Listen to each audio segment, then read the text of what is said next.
It is Thursday. RawMikeRichards.com, broadcasting live from 234 King Street East, downtown Toronto at the Pacific Junction Hotel. As we take a look at what is on our plate today, based on what happened last night. So, of course, we're going to talk about the NHL awards. Did you enjoy them? Was it entertaining? I thought Marcel Dion was. I thought he was really good. He might have been the best thing of the whole night. And now he's in trouble because he mentioned a girl's legs. Holy Christ, have we... Like, people, there are a lot of things that you could probably be upset about, but an older guy looking at a gymnast's legs, to me, probably doesn't... what would Marcel be in his 60s? 70, maybe? Yeah, he's probably touching 70. Still has that full head of hair, though, man. Yeah, he does. It just... It looks like him when he played, but with white hair. Yeah. Do you know what I mean? It's like he hasn't lost anything. No, but people were, are just losing their minds over it. And I think, oh man, it's just the sensitivities are just the world we live in, Mike. Way off the charts. It's when Brett Musburger during an Alabama game started talking about A.J. McCarron's then girlfriend, now wife Catherine Webb, and said, just there are a lot of guys out there in Alabama, a lot of boys who probably want to start playing quarterback now, because she was like one of the prettiest girls I've ever seen. Yeah. Like, on a scale out of 10, that's probably a 50. I don't know. I mean, she was just a gorgeous girl. And so it just a harmless, hey, every boy now wants to play quarterback if you grow up in Alabama. Oh, I don't like that. Let me just get on. Let's just get on social media and voice my You're displeasure. A rapist. You're a rapist. What? I just my God, people. No wonder this world is wrapped up so tightly.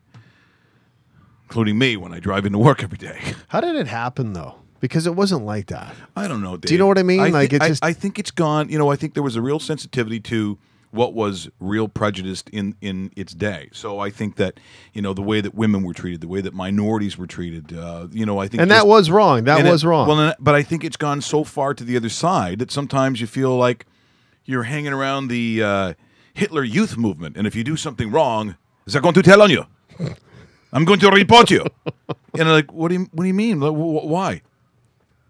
You talked about the quarterback girlfriend. You're making sexist. Yes. What? Exactly. No, it wasn't. So I think it's gone, and I honestly think that's what it is. I think there's a sensitivity to, real bias, real, watch Mad Men, and which it's one of the few shows that I haven't. But I imagine the social mores of the time, where guys were, having drinks at work, drink and drive. They'd come home. The wife was supposed to look like June Billingsley from Leave It to Beaver, and had the apron on or whatever. And then the dinner was ready, but of course she probably made like a nice cocktail before dinner started. Like all this kind of stuff that we look at it now and go, what? Well, really? Was our world really like that?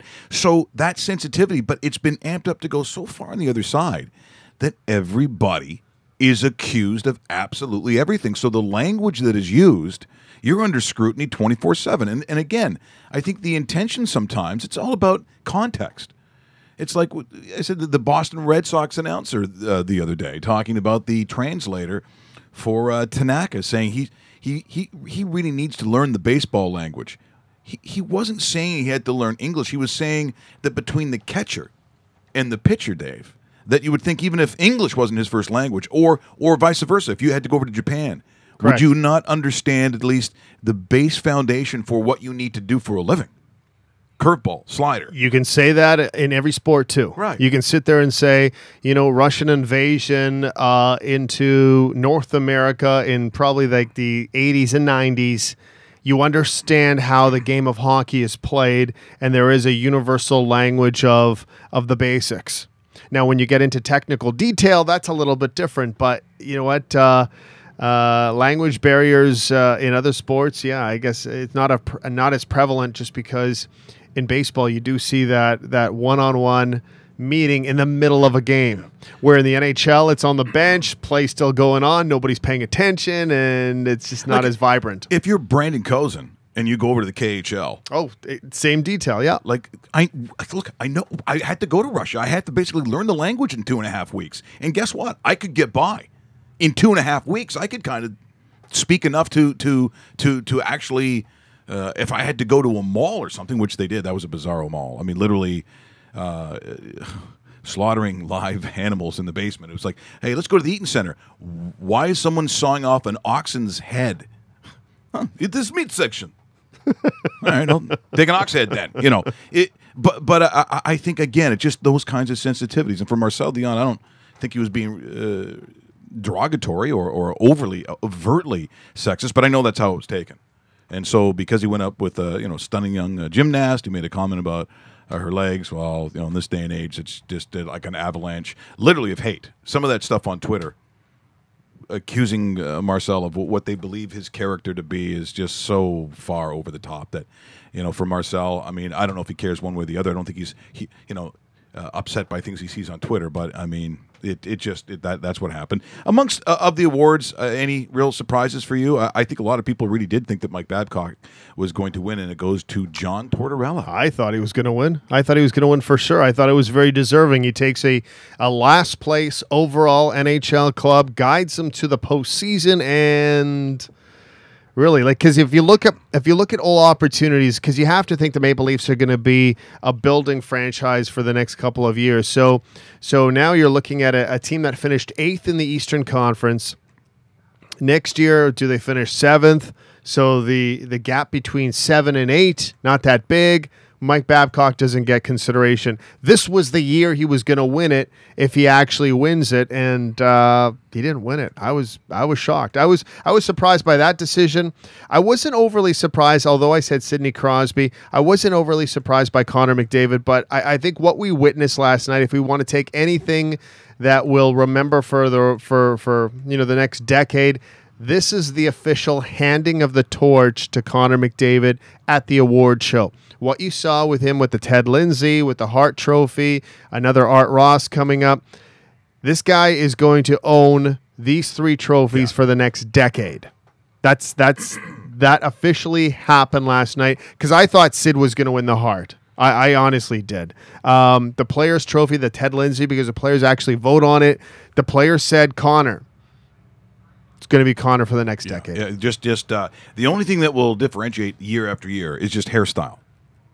Like you're gonna, oh yeah, I remember that must be that's probably like that's just 2017. Seriously, it is. It's gonna be like that. It's just like the Gretzky Same looks thing. with the Hart, where that one year he had it completely shaved in the back, and that I think it was one of his last Stanley Cups with the Edmonton Oilers when they beat the Boston Bruins. It was a completely different look. Where you look in the early part, he has the fluff hair, the feathered look. Yeah. So I mean, that's Good days for Gretz. Good days. Very good days. Yeah. And you know what? Days that we didn't exactly hear about, but you kind of thought you knew what was happening. If Gretzky's playing in today's NHL, and if stuff is going on, there's the this. phones. Here come the phones. There's this. Phones with cameras. Yeah, exactly. Now, as far as I mean, you can talk about those awards and what they mean, but at the end of the day, I really think when you're thinking about last night, you're looking at last night, the real thing of significance is what happened with your Golden Knights. And so the players that are actually acquired, it becomes official now. I think as of 8 o'clock this morning,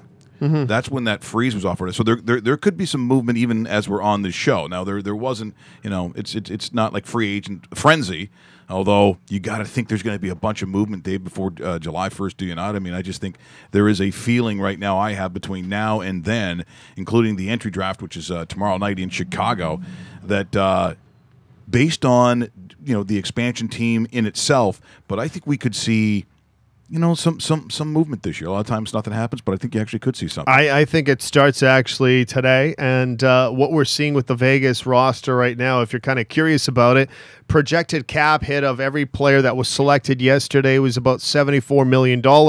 They're just under $1 million under the cap space because the target number will be $75 million this year. But you could kind of look through this lineup and notice the noticeable cuts. David Clarkson, Mikhail Grabovski going to be put on long-time IRs, so that will not count against the cap. Guys like Mark Mathot, Jason Garrison probably are going to be moved at some time. We keep on hearing the rumors of the Toronto Maple Leafs interested in a Colin Miller. I think there's a number of teams interested in defensemen. I'm looking at you, Detroit Red Wings. So one of these guys are going to go, but for the most part, I love their goaltending situation. Marc-Andre Fleury, Calvin Pickard. The Avalanche made a big mistake yesterday letting that guy fly because they let the cheaper, better goaltender fly instead of Semyon Varlamov. I am curious by that decision. That's Vegas's gain. I love the Vegas core of young defensemen, and I hope they could actually keep it together. And I'm looking at the Nate Schmitz, the Trevor Van Riemsdykes, the Shea Theodores, the Braden McNabbs. Guys like that, great foundation. Offensively speaking, Vegas isn't going to score a lot of goals. No, yeah, and you see these moving parts too. And you mentioned Mathot, who for the Senators, that's a big loss. Like that's a significant player. I mean, he playing alongside Carlson. This is a guy that I think probably the rest of the teams in the East are going, all right, yeah, see you later. But some of these guys may literally only be a Golden Knight for like 24 hours. That basically, yes, because you look at tomorrow's draft. Tomorrow's draft leads into a week and a half, 2 weeks later, NHL free agency. Guys getting moved in that. This is going to be a very busy. I'm going to say 30 to 45 days in the NHL, and as a fan. You want it to be busy. You want moves. You want cuts. You want, salary dumps, multiplayer trades. Well, you know what? You're going to get it. Looking at, again, just some of these names that we mentioned Mathot, you mentioned the Leafs and Colin Miller. That comes up actually quite a bit. But with their forwards, I got to think for the most part, does James Neal stay?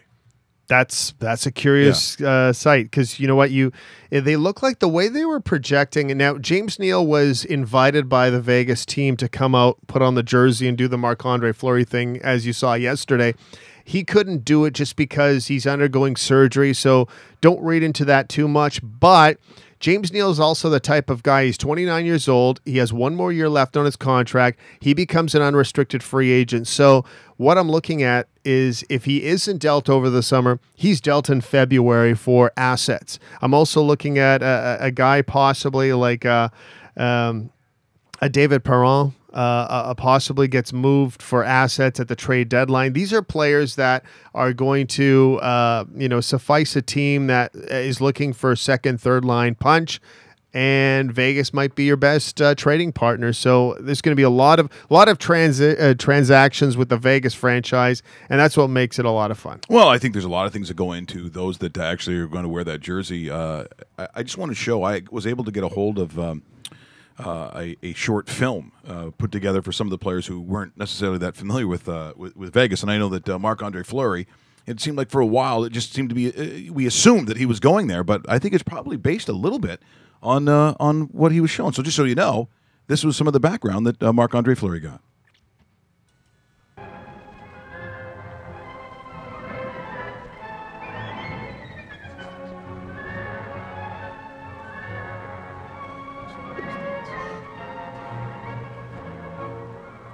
Yeah, let's just go ahead. Let's move ahead on that. I think it's it's right there. It's a great title page, though. Pale piece of an unearthly blot on the surface of the universe, and where none by choice should ever tread. But as the calendar has rolled off the years, it has come to mean many things to many people. Today, thousands from all parts of the globe flock to this frontier state by plane. I want in. Yeah, I want in. Who wouldn't go? Something, either soothing, startling, delightful, or beguiling within its gay but It's gay but heated town. I think you might want to. There's the Golden Knights Charter. He uses, by the way, that word a couple of times. Does he? Talking about the language, how it's changed. Interesting. And whether they come by car, rail, or circle the city and drop in by plane, right? Their eyes pop wide open with their first glimpse of Las Vegas. Isn't that stunning? For here, truly, Truly. is the last brink of a bold and frontier freedom, uninhibited and unregenerate. Oh, A city whose head is wreathed in garlands of neon signs. garlands. And a city Where's the fake of Elvises? storybook West. Wow. Infinitely gay. Infinitely gay. Definitely alluring. Okay. All righty. Gambling is legalized, Well, and its casinos are open. all right. That was from 1950. A city that is infinitely gay. Hold on, mark that. Let me just do a couple edits here. Marc-Andre Fleury, you're interested in staying aboard, maybe signing an extension at the end of it? I happen to think it starts with a Y and ends with an S. Now, is there any Chris Thorburn? Is that upsetting for you? No, it's not. The most upsetting part is the Jets deciding that they didn't want to lose Toby Enstrom, which is totally ridiculous. I mean, let the guy go. This guy is a MASH unit out there. He's guaranteed to get hurt at least once or twice a year. He has a contract that flirts with $5 million. So I was disappointed about that because they switched first round pick. So the Vegas team will now pick in the I guess the 15 slot or whatever it was with the Jets 13 slot, and now the Jets will take theirs at 24, which they acquired somewhere else. So plus they throw in an additional pick, so not a big deal. Thorburn, unrestricted free agent. I think it was just a selection of, you know what, take a player off the roster that we don't really care for, and we'll do some swapping here. So Now, with the awards itself, and they had that spare up there doing the Pittsburgh Penguin jokes. Yeah. Mr. Vergara. I just wonder at some point, who sits back and looks at this and says, you know what, maybe we had to approach this a little differently. how about you just get Ron McLean out there to Well, do that's it? fine. I'm fine with that. Just, you know what, stick with your hockey personalities, but Sometimes it just looks like they try a little too hard. Now, I thought one of the better moments was Craig Anderson. yes. That was pretty emotional, heartfelt, and everyone was sort of there. The references to the struggles that his wife had gone through in Yep. the fight against cancer. I thought that was one of the best parts of the night, to be honest. Yeah, Brian Bickle as well. When Brian Bickle went on stage with his wife, that was very teary-eying, especially the video beforehand. So, yeah, you know what, I wasn't surprised by the Craig Anderson winning the Masterton Trophy, but I would have wanted him to bring his wife on stage too. I just thought that it was almost one of those shared awards in that kind of situation. Although the player gets the recognition, clearly this was a family situation. Which the good news is for the Andersons and for everybody following it, it turned out to be a positive result. Okay, I've always said, based on your level of fame and your success in it, the more famous and the more successful, the less you care about what other people think of you. Therefore, you can come up with a style that is outrageous. You can do whatever you want. You can do your hair a different way. You can grow a beard. Brent Burns is proof that he no longer cares what anyone would ever say to him. And because he gets to hold up that trophy as the best of what he does, you can wear the man bun with the I don't even know how to describe that beard. Is it sort of a Duck Dynasty meets I don't know, some Hindu guy or Chewbacca? something. I don't know. I look at it and think, at some point you just no longer care what people think. No. And I don't think he does. I don't think he does, and I think he's a pretty good personality too. Because if you see him on social media, the other day he was dressed up as a pirate at Disneyland, and you know what? You don't have to go too far because you just kind of put a hat on him, and he's good to go. And he was actually signing autographs because the kids actually thought he was a pirate. They didn't sit there and go, "Hey, it's Brent Burns from the San Jose Sharks." It's like, no, they don't know who you are. They actually think you're a pirate. Yeah. Another funny, and for obvious reasons. yeah, and another funny one was him and the family were at a Star Wars exhibit, and there's an actual picture of him and a real life Chewbacca, and it's. close. And the jokes underneath, you're my cousin, this is my brother, this is, but I thought it was pretty funny. The guy has a lot of personality, and I think the league needs more of these type of players in it. I'm a fan, and I'm glad he won the Norris because it was deserving. Now, we just had Matt Kalishin from, he's the co-founder of DraftKings. So when you start looking at fantasy, right, start talking about your fantasy league, your fantasy pools. Yep. If you're looking at certain players that might still exist as a Golden Knight. Again, some of these guys won't even have a jersey with their name on it. But if you think that Marc-Andre Fleury is going to stay from a fantasy, because he's going to get like 50 shots a game. Like he can get a lot of shots. Exactly. Is he someone in fantasy if he picks up those wins, or is it just he's going to be rained on with so much rubber that you would stay away from him or any other player on that team? I'm staying away from him only because, you know what, he will keep him in a lot of games, but he's not going to rack up W's.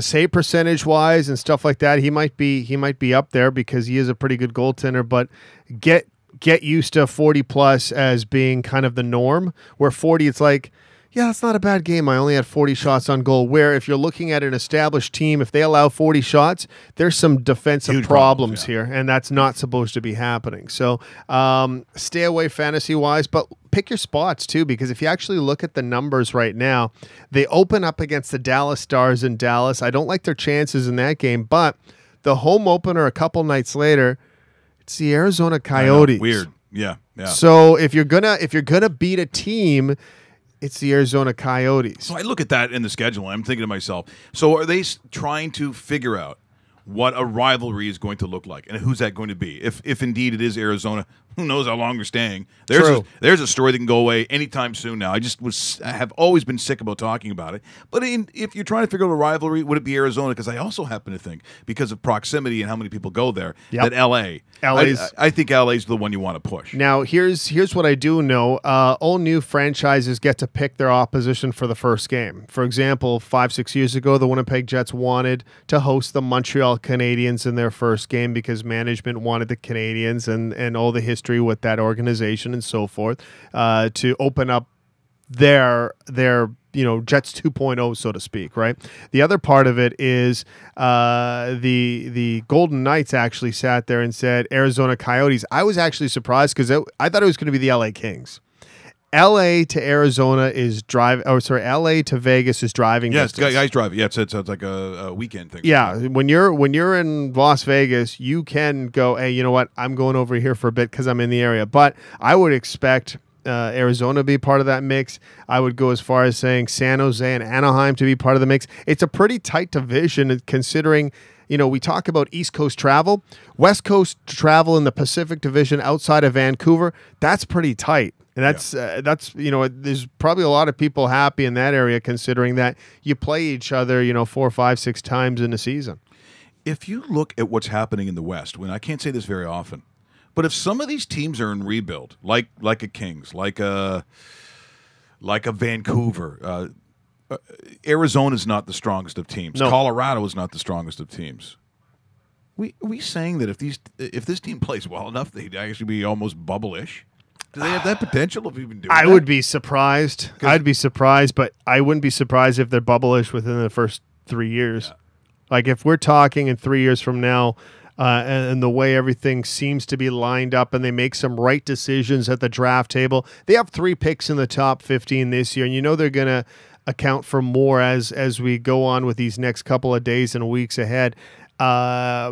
This is a critical time for this franchise because they'll look at this next month in 5 or 6 years going mistake, or perfect match here, because you know how you look through you look through the guides and you go, could you believe they picked you go back. Luke Schenn there, and 10 picks later, Erik Karlsson was taken by this, or just as Luke different Schenn, examples. by the way, gets it quite a bit in conversation. I know he does, especially considering that Cliff Fletcher actually traded up to take Luke Schenn. By the way, just got a text in here from Marcel Dion. He says, I thought with all the summer weather that Russell would be wearing shorts. Oh. Can't wait to get a look at them legs. Oh, that's interesting. That's Marcel Dion just tweeting that in there. Okay. I didn't see that coming. No, I didn't. You're watching rawmikeRichards.com or listening on iTunes to the podcast. There is your NHL wrap-up. But again, there's going to be so much NHL talk coming down. I mean, with the entry draft, all the jostling for position, and of course, July 1st when the free agent frenzy takes place, if indeed you're going to see it. The cap era has made it, a little tighter than what you would think. Sometimes you believe that there's going to be this avalanche of big names. Well, depending on the space that the teams have, or as we often see, it's you know, if the sellers are asking too much, it's not really a buyer's market. It becomes difficult to even acquire some of these names. So you can never really quite quite tell what's going to happen. It's like trade deadline. You know, we've made this somehow a national holiday in this country. Like last year, and then there's just nothing. Tulips, zero, absolutely nothing. And, you know, I mean, it's existed, but because in the advent of sports television, they've made it into this big deal. And, of course, the claim of who broke the story first. That seems to be a big deal in this world. In reality, who gives a shit? Mm-hmm. Like, I mean, I'm not sitting there. Look, we've had to work it. I mean, I've had to work it for you know, done that job basically for 27 years. And you sit there, and certainly in the mornings where it's the worst. But even otherwise, you know, if you're looking in the afternoon, it's not, again, the frenzy that they call it necessarily, and it's going to be tough to tell, but I just think because of expansion and what certain teams are doing in terms of players that have been moved, some of it's salary dump, I just wonder just how interesting this is going to be. I'll be very curious, and also does anyone trade up, for instance? I can see something happen, but we're looking at 48 hours until the draft, right? So this has to happen quickly, like today, tomorrow. But today could be an interesting day. It could be a very interesting day. When you look at free agent frenzy, Mike, another thing to kind of keep in mind is the top 14 rated free agents, top 14, are all at least the age of 30 or older. The youngest free agent in that top 14 is Alexander Radulov at age 30, which I thought he was a lot older than that, to tell you honest truth, is 30 years old. Everybody else, Joe Thornton, 37, Marlowe, 37, Ryan Miller, 36, Patrick Sharp, 35, Andrei Markov, 38. There's a lot of elder statesmen. They're not getting 5-year contracts. Teams would be crazy to sign these guys to 3-year contracts. So what does that mean exactly? Is it, you know, because Vegas is the type of team that could sit there and offer 1-year contracts, come over to Vegas, enjoy the Vegas experience and see what it's like. If you don't like it, move on. Like, I wouldn't be surprised if the Florida Panthers say no to Jaromir Jagr. Could you see Jaromir Jagr going to Las Vegas? Because I could see that act going there. That would be the greatest move of all time. And succeeding as well. Oh, the pictures he'd have. Because as we realized, he didn't care. No, he didn't. Look, I'm sleeping with Jaromir Jagr. He's like, okay, yeah, good. I want money. I don't care. I'll publish the pictures myself. Can you believe her? Oh yeah, I'm gonna demand money. No, you're not. I'm not giving you $1. You know, lately it seems in the news when we talk about baseball, there's a couple things happening. Number one, it seems to be a real rush to hit home runs. There's home runs. It seems like people are smacking the ball all over the place this year, which I think for the fans is good. But the other thing that seems to be happening is, you know, we talk about temperament off the top of the show. There's a lot of anger in baseball, and sometimes it gets back to the unwritten rules. So you see that Yasiel Puig, who seems to have been on a roll of either flipping birds or telling or gallivanting in and around the bases. He pissed people off last night because of how he took his time for a home run. Now, you had a situation, Justin Verlander. So it says his no-hit bids, it ends after 5 1/3 innings. So you're into the 6th inning. And Jared Dyson lays down a bunt. They are losing at that point. What is it, 4-0? I think it's 4-0. Mm-hmm. So here's, and again, I'm thinking, why is this? Why are we talking about that? Why is this such a big deal when there's like literally 3 innings and change left? What is the problem? Because if I'm saying no hit, well, a no hitter, I'm not talking about it after 5 1/3, Dave. That's not. That's kind of right. Yeah, and so I'm like, so why are they talking about it? Here's how the bunt looks, courtesy once again of Fox Sports and property of Major League Baseball. Maybe one. Here's the bunt. Verlander can't get it, and it's going to be an infield hit. Jarrod Dyson butts his way on. The first hit of the ball game for Seattle, and how do you like that? Right, here's a question. In strict terms of baseball rules, quotes, when is it too late to bunt for a base hit with a no-hitter? Well, I think it's a 4-0 score, and they need base runners, so you have a hard time complaining about that. That's exactly right. That's how and guess what? Guess what? Seattle wins the game. Seattle comes back and wins the game, 7-6? So don't worry about this no hitter. So why are you crap. talking about a no hit? Like if you're up, let's say 7 Cobb, and there's 2 out in the ninth, in the bottom of the 9th, and you pull something like that, I could see real tempers flaring because that, again, I'm not sure if you call that an unwritten rule or baseball etiquette. But then I'd be really pissed if you bunt just to break it up. But it is sports. So do you want the guy to get a no-hit against you? Some guys would do anything. Now, I still think that would be a shitty thing to do. But you're into the 6th inning and you've still got a chance? Well, of course you got a chance because he gets on. They end up winning the game 7-6. Bingo. Hardly close to a no-hitter, Dave. Yeah, no, that's exactly it. And Dyson has some big-time speed. This guy is... And it was the perfect bunt. Yeah, it really was, and they didn't have a chance on it. The Tigers.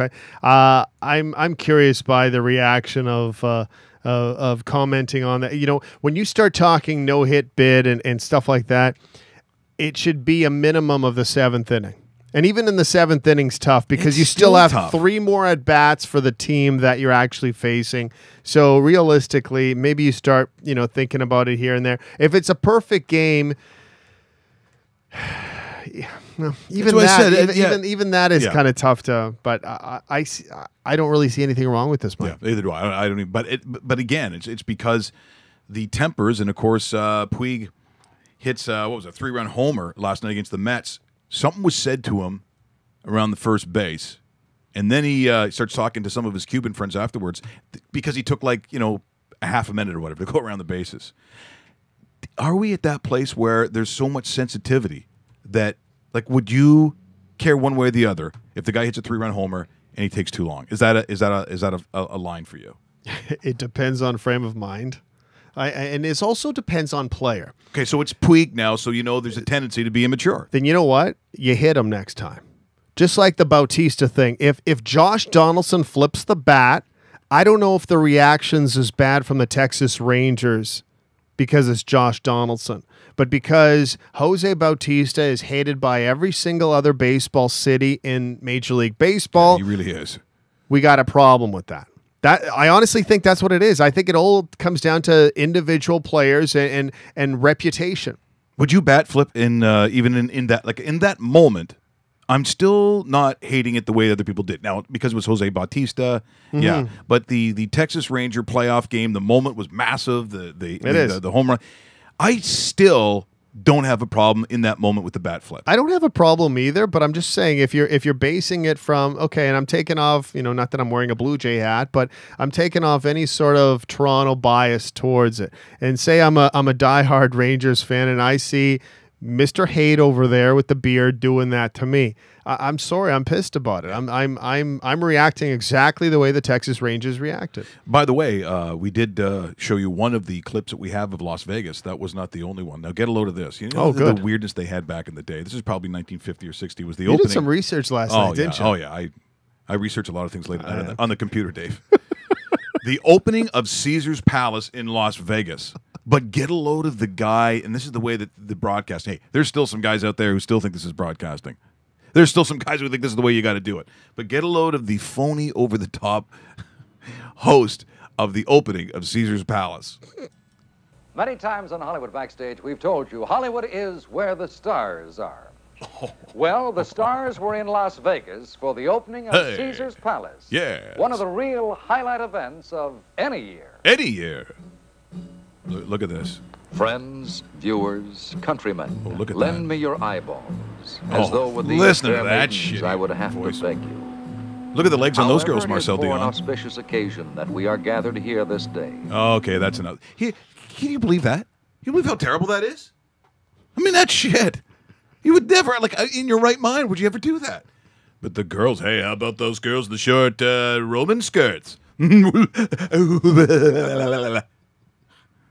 See, if Marcel had done that, then you really got something going.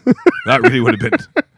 And look, we both talked to Marcel over the years. He's an Stuff like awesome that. guy. He's a fun guy. Yeah. Although Gilbert Perrault and singing the Elvis, if you have trying to golf with that is very difficult. Okay, I'm not familiar with this story. Okay, so you're sitting there. I think we were playing the Legends. Was it Legends of Niagara? I think that's the Legends course down there. Yep. And so a lot of the Sabres. Say what you want about Buffalo, but almost anybody who's involved with that organization, they end up it's like Hotel California. They can never leave. They live there forever. Harry Neal still lives down there. So we're golfing in this tournament, and just in your backswing you hear, "You eat nothing but ound dog." Ound dog. I go, what the fuck? What is that? They go, I like to sing Elvis. Oh. Yeah. You like, oh, okay, that's fine. Just not the T-box. And you're talking to, look, when I look back and you want to see in the day excitement, the French Connection, the Buffalo Sabres. Dynamite. And Rene Robert. And that, when Gilbert Perreault would pick up the puck at center ice and do that half circle thing and pick up speed. That guy was oh my God. Dynamite. You know what? I would say this, and it's funny, just after the NHL awards, to actually watch a hockey game where you get a little buzz of excitement, like you sort of stand up, even at home, you're like, holy shit, here it comes. How many players right now in the NHL have that ability? And I will start with one. Connor McDavid does. Yeah. If Connor McDavid starts getting a little bit of speed up there, and you can see the sort of the wheels start to go, yeah. I do get a little jacked up. So that he might be number one for me. Is there anyone else in the league that really has that feeling? It's like, look, if you go way back, there's a bunch of guys who were like that. Yvon Cornway, so Guy Lafleur, Gretzky, Lemieux, those guys. Dale Hawerchuk.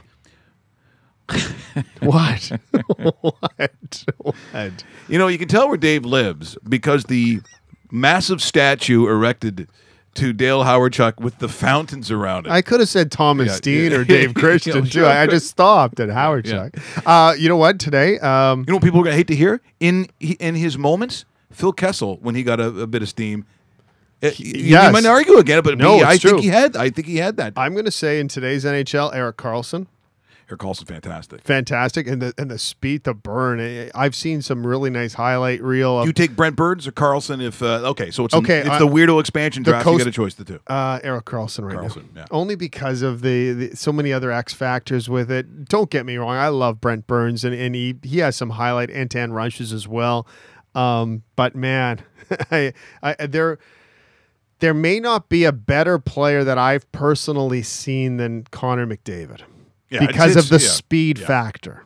That's how good that is. And trust me, I've watched hockey, that I've understood since the Islander dynasty. And those were some fantastic teams if you want to talk about some Bobby Nystrom rushes or any kind of Mike Bossy down the wing and hammers a slap shot. I mean, just look at the stats category. They may not be a better sniper than this guy, but I mean, Connor McDavid's speed factor, I haven't seen it. I haven't seen it on anybody before. The separation that he can get, and that's kind of how I look at it.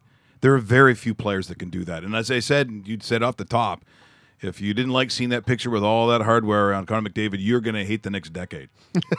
You're going to hate it because that picture is going to be the same thing almost each and every year. What else was I going to talk about? There was something else I saw this morning. What did I look at, Russell? What was some of the things that I wanted to get to today? Oh, I know what it was. So there's so much talk with Conor McGregor and Mayweather. There is so much speculation, and in general, the conversation goes like this. Conor McGregor, not a boxer. Mayweather, one of the best of all time. This thing's not close. So I don't know if you remember years ago, Ricky Hatton. The Hatton Man can. I mean, they all this stuff. He referred to himself as the Ron Jeremy, more of a Ron Jeremy body type than a boxer. Like the guy was hilarious when they had that fight in Vegas, and all the English went over there, and they're singing songs. It sounded like a soccer crowd.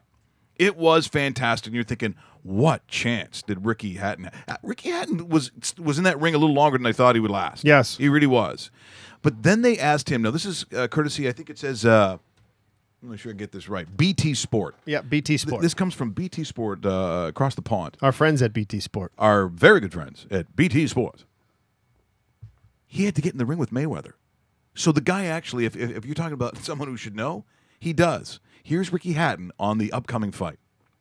Careful how I word this because I don't want to sound like every time they ask me this question, I say the same thing, and I don't want to make myself sound silly because I'm a Conor McGregor fan. What's there not to like about him? He's charismatic, he's exciting, he can punch. Do you know what I mean? He's good for sport, but they are two different sports.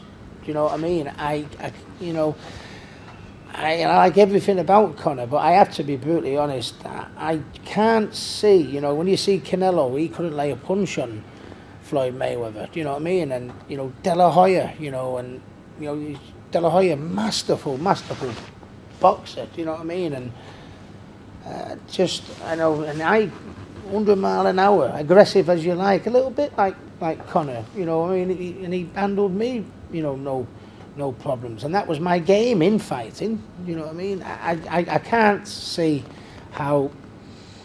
I can't see how it's. I wouldn't. Sorry, Conor. I can't even see it being a fight. Yeah. So there's as Ricky Hatton said, you know, when you look at the guys that Mayweather has fought, including one of my favorites, the Golden Boy, Oscar De La Hoya, was I loved those fights. But when he tried to fight Mayweather, it was just like it didn't go anywhere because you couldn't hit him. No. Couldn't hit him. So he goes, how, in God's name, again, with gloves that are so much bigger than obviously what they use in UFC, how does he have even a puncher's chance? God knows I'd love to see some crazy upset. I just don't know how it gets done. No, I just don't. Exactly. I actually remember watching that Ricky Hatton fight because with all the hype between those two guys, because Hatton's a talker. Which was not to the level of McGregor. Nothing's been like McGregor. No. But that was 10 years ago, which is hard to believe, 2007. So we know. I wanted to talk to you about this. You'll like this. So he was known as the Hitman for the most part. He has two other nicknames too. The Pride Ricky Hatton? Yeah, the Pride of Hyde, which isn't a big. But you'll like this one, the Manchester Mexican. The Manchester. How do you get that? I have no idea. But as soon as I saw that, I was like, I gotta say this. I gotta say it. We could have an extremely huge event around this fight. I found out yesterday. As I said, I keep making all these claims. Well, I've got a huge announcement. Actually, we will have. Are we broadcasting from Mars? Mars is out. Mars is out. Just restrictions. Okay. But it'll be close to that. Yes. Okay, good. But will it be out of this world, Dave? Yes. Welcome to Las Vegas and Caesar's Palace. Fun, you say? Oh, yeah. God, Vegas would be so good. I just fantasize about being one of those guys. And you know what would be okay? If I want to be one of these people that I saw on the list, one of the players that were picked up. Fire away. So two things I have to have. Number one, I kind of have to stay around. Yep. But I really don't want to do that much. Okay. So maybe I want to be David Clarkson. You're collecting some serious cake. Huge cake. Yeah. I may not even see the ice. I don't know. I kind of. Which would be awesome. It's like, where's Richards? We got to practice. Not this time of day. He's at the sports book. But the way they put Marc-Andre Fleury on a pedestal, he's going to be in shopping centers. He's going to be in casinos. He's going to be everywhere. He's going to be on the front of the media guide. Yeah, see, I don't want to be that guy. The schedule. And I don't know, man. There's pros and cons to that. But I'm just saying. Because he's won 3 Stanley Cups. Yep. So a guy that's won 3 cups is saying, I don't care if I win another one. That was, by the way, bang on. Yeah, for those waiting for that impression. I was kind of looking around to see if Fleury was here. It'd be smoking and saying to himself, I think tonight I'm going to let in 3 goals. Tell that at the casino. Going tonight, lay it on. Go the over 3. Like I just think that he is going to get peppered every night. I think you have to know that going in. I think he does. He knows that. But just the strip, we showed the cards yesterday. The snapping of the cards. Do you ever keep them? No. I've kept some. Have you? Oh yeah. I've kept some keep them under my pillow. I wonder if I call right now if she really would show up. You know, it's a picture of like Bridget Bardot. Like I don't know, how these people. How do you even think that that's going to show up? And I love how they, on the card, someone's like, for an intimate adult massage experience. Now, Russell, do you know what that is? Are you familiar with adult massage or full? Have you ever heard of full body massage? Have you heard of that? We haven't had Russell on the mic in a while. This is good. People need to know. Let's pepper him with some questions. So let me just let's do a little quiz here. Let's find and as you can imagine, I think we really need the shit music for this. Do you think that you would enjoy an escort coming to your room and asking if you would like a full body massage. Probably not from the ones that those guys are handing out on the street. Yeah, I agree. That's a very good answer. Okay. Have you ever paid for at any point? Let's say in a strip mall somewhere in Brampton or maybe in Vaughan, where you go to get a massage and there's a sign that says massage written in pen. Nice advertising. And a piece of tape on the outside. Mm-hmm. Massage. Yeah, those are good ones. Yeah, you wouldn't do that. I know you wouldn't do that. No. Now, if you were in Vegas, would you do that? If you're in Las Vegas? Probably not. That's totally wrong. I was hoping for so much better. Turn that microphone off. Just to tell you, tonight I'm hoping and praying that we don't get any more rain because I would like to watch the football game outside. Saskatchewan at Montreal, gonna be weird seeing Darren Durant in a Alouette uniform. That's got to be strange. But I'm looking forward to actually the first game in the brand new Mosaic because I believe that's the Bombers, isn't it? It is on July the 1st at 9 o'clock Eastern. That place is gonna just explode, and the Bombers are gonna crush them.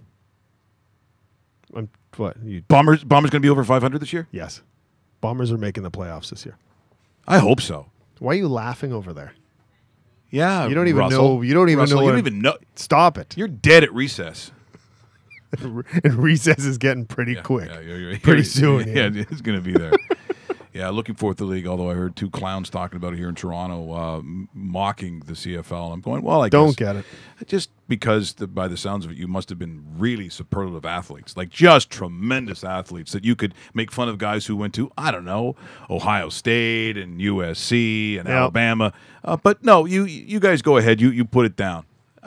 Sometimes the level of knobness that exists really in sports radio at times, it's a little embarrassing. They always say those that do or can't teach and all that kind of crap. But for the most part, to me, I've found, this is over almost the better part of 30 years, it's very rare that, and I'll be honest, guys like you and me who played at a pretty high level of sport, you know what it's like to have scouts in an arena watching you, just like when your parents have to talk to scouts or high-level coaches for, with big teams, that kind of thing where you go to provincial championships, you play sports in front of actual people, like actual stands that are full, and then you get these other guys that just, I don't know what just reading up on, for instance, like fantasy sports and stuff like that in turn tells you that they know the game of hockey or basketball or football. I don't think it's that way. I think for the most part, it's fraudulent. And you hear that all over the place. It's, look, I'm not saying that I'm going to step on the ice right now and be the goaltender I was when I was 14 or 15, but at least I know what it's like to put the pads on when I'm being watched by Jacques Martin. I'm being watched by, Mike Keenan. Mike Keenan, for instance. I know what that feels like. So I think that's why when I look at certain players, I don't say they suck or they're shit or they're terrible. I think I look at the shortcomings and try to look at someone who perhaps is going to be better, which is why, I think in this day and age in the National Hockey League, if we're going to actually start talking about how things play out, the level of hockey is so good and there's such little room. Even with one team in expansion, I still think that the talent pool doesn't become diluted. Like, there was this argument I heard the other day about they don't need expansion. Oh, the NHL needs expansion. If you want to talk about geographically where it should go, if you want to make an argument for Quebec City, I'd agree with you. I think hockey in Quebec City would be fantastic. But does it necessarily mean that there's going to be a bigger discrepancy between teams because the player pool is diluted? It won't be. There's just that much fantastic hockey being played around the world. Just look at the Olympic tournament. The Olympic tournament used to be just a waste of time, Dave. It's kind of a joke when you start talking about international hockey, especially when pros were allowed. No one's laughing at Switzerland now. Nope. You look at those upper echelon teams. They put, like Canada, when they have to play Germany, for the most part, I don't even know if I turn the game on. And I know what the game's going to look like. Basically, they're going to put, the Germans are all going to form a wall. I think they've seen that before, right there in the blue line. But it is tough. Does Canada go out and hammer on Germany 7-1? Those games are never like that anymore. Not so much anymore. No. Those blowouts are now when Canada is playing an Italian team that just got graduated into Pool A of the World Championships, or just a I'm not going to say like Luxembourg, but that style of team, because even at these World Championships, Mike, we saw France actually knock off Canada, which was very surprising, but in another way, maybe not so much, just because of how much and how well the different countries and the smaller countries. I know I always joke about Slovenia, but Slovenia actually has a respectable hockey program where there are actual players that, and I'm not just talking about the Kopitars of the world, but it's. I see you work that in the Kopitars, the Slovenians. Well, I kind of have to. So you know what? They're no longer the basement rats of international hockey. In just a couple of stories here to wrap up, just sort of the world of the bizarre. But Jeremy Macklin, who I guess played most of last year with a torn groin. Oof. I don't even like reading stuff like that. But here is. And again, it's funny when we talk about, say, David Clarkson, who's going to get, I don't know how many millions over the next couple of years. He's not even going to play. You look at the NFL, no guaranteed contracts. Nope. So there is such weight that is biased towards ownership that you realize these guys, I mean, they must look at the NHL players and think, I should have played hockey. This must be a dream. So here's Jeremy Macklin, says that the GM, John Dorsey, now this is courtesy of ESPN, Adam Schefter has a show called Know Them from Adam. It's a podcast. Macklin finds out of his release. Okay, he's going to explain it. Here's Jeremy Macklin saying this is how he found out that he was released. They left me a voicemail. John did. I was en route to go down to Fletcher Cox football camp in Mississippi. Mm-hmm. And I was on a flight, so clearly he couldn't get to me. So he left me a voicemail, but the issue is they released me so late on Friday, I wouldn't become a free agent until Monday anyways. So I would at least think that, have the respect for me enough to at least have a conversation with me. You know what I mean? Not really find out through a voicemail. So I think that's where, in my opinion, the problem, or it really is just the business. You know what I mean? Because I feel like if it was anything else, especially not being able to come a free agent until Monday, at least have a conversation with somebody. How about that, though? You find out that you're released on a voicemail. I'm sorry, that's inexcusable. I realize he was on a flight. There was a lot of things that happened. He said, but he can't really be a free agent until Monday. So there was time. Yeah, there's plenty of time. The other thing that's disturbing to me is the relationship, or what I thought was the relationship between him and Andy Reid, even though Andy Reid's not the one that finally says this is this, but he has a pretty big say in it. Sure, and this relationship dates back to Philadelphia for years and years. And Macklin signs with the Chiefs because Andy Reid is there. You would think that it would be Andy Reid picking up a phone, or at least Andy Reid going face-to-face with Jeremy Macklin, explaining the situation. But wow, that's handling it like a grenade. That's terrible. Yeah, I don't understand that at all. It is brutal. Like I said, the NFL players must take a look at there's a guy in the NHL who, they've got to get rid of. Because they have maybe a year or 2 years left on a contract that could pay them out to like $5-7 million at least, and they're not even usable. Mm-hmm.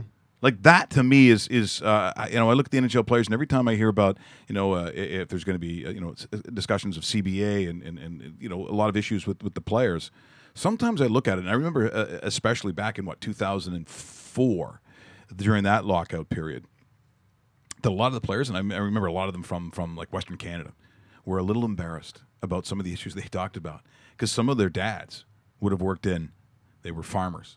They some of them were like lumber mill guys. These are fathers who worked pretty hard to earn whatever dollars it was that kept them in skates and on the ice and put clothes on their back.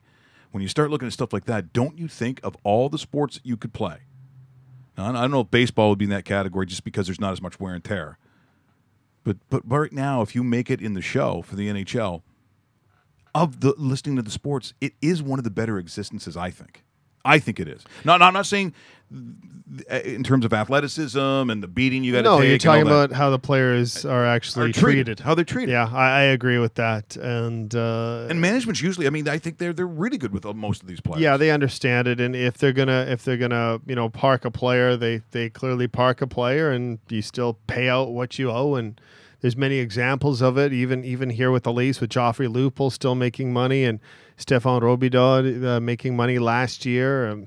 David Clarkson now is going to be buried in Las Vegas, so to speak. Not literally, because I don't want to get into the gangster desert buried thing, but the contract, of course. And yeah, it's a lot of teams, find ways of hiding money, and at least the player is actually paid out. See, that would be a good little shtick too, though, I think. Like, what they should do is they should bring in, like, Joe Pesci.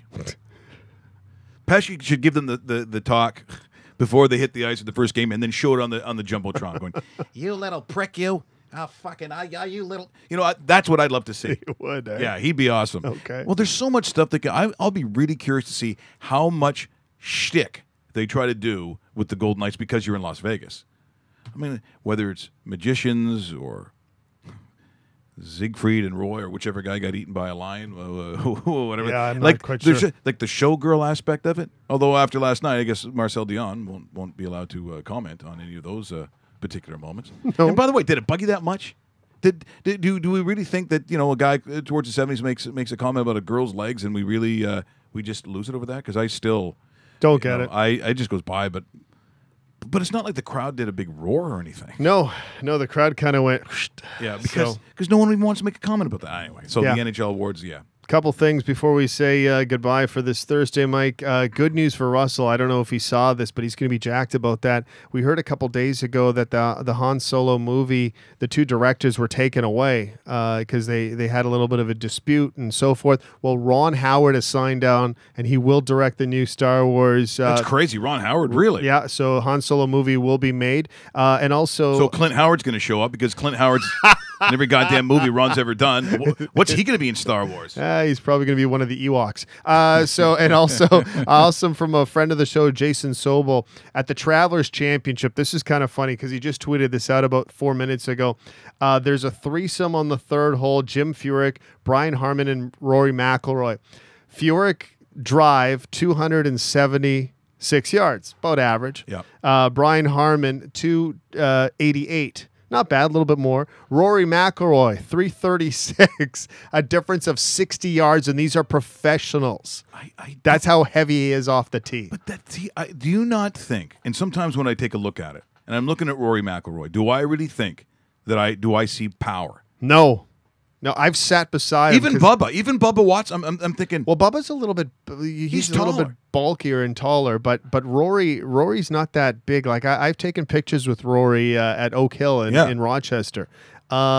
He's like very slender. Yeah. So how do they do it? I don't know. That's why I don't know. That's why I don't want to hear from guys saying, "Oh yeah, well I hit it." Yeah, you hit it 300. I know you don't.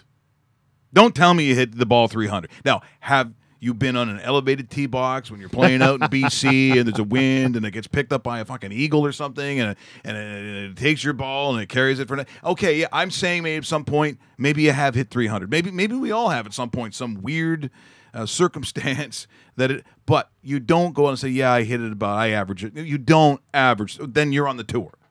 So don't tell me about that. By the way, tomorrow coming up, something a little bit of a departure, but really different. But Dave, bull riding. Yes, I'm going to say his last name is Roy, not Roy, because it's Aaron Roy, 3-time professional bull riding champion, joining us in studio. They're going to be here at the Ricoh Coliseum on the Saturday. Well, we got one of the best, and he has a really, really interesting story, as a lot of these guys do.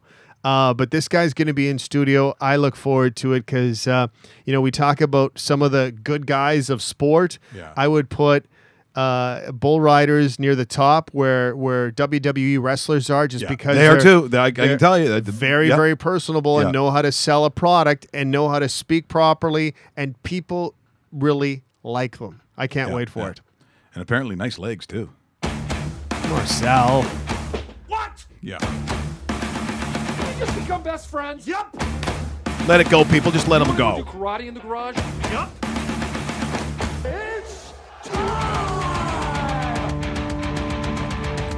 So, congratulations to Connor McDavid. And I'm just going to record that. Congratulations, Connor McDavid. How many trophies is he going to win? What trophies is he probably going to win each and every year? Same ones as last night? Yeah, same ones. I'm kind of curious to see if he ever has a chance at the Rocket Richard. Because that's the goal scorer's trophy. I say he does. Yeah, he has to. He has to. Have yourself a great day. Remember to subscribe to rawmikeRichards.com. Some cool stuff really coming up, and you can't be a winner if you don't play her. Whatever that phrase is. I could never do a cool phrase.